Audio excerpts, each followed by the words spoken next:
দাদি এ মাছের পাতলা ঝোল করবা? খাইবা পাতলা ঝোল? হ্যাঁ।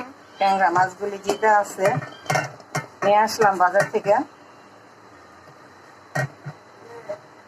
পাতলা ঝোল করে দিব না কিন্তু।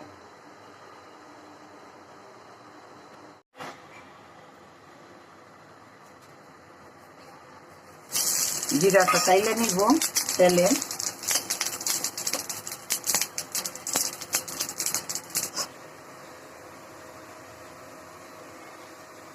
আদা রসুন দিয়ে দিলাম।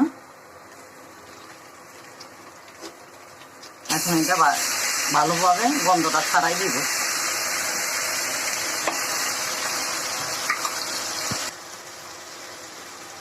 দইনার গুঁড়া দিয়ে দিলাম পরিমাণ মতন হলুদের গুঁড়া দিব,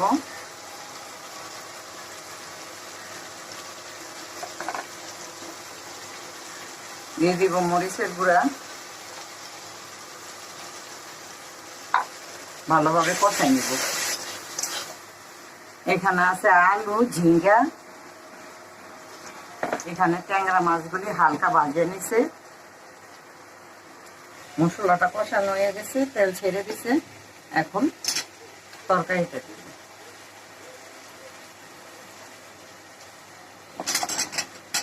দিয়ে ভালোভাবে কষাইয়া জল দিয়ে দিব। নামানোর সময় দেখা যাবে।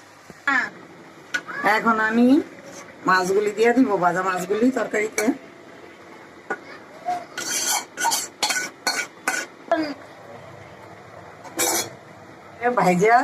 ভাইটা রাখছিলাম, এটা এখন দিয়ে দিলাম তরকারির ভিতরে। কেননা কাঁচা জিরা ভাইটা দিইনি তরকারিতে। অনেকদিন পর ভিডিওটা আমার দেওয়া হইতেছে, আমি অনেকদিন ভিডিও দিইনি।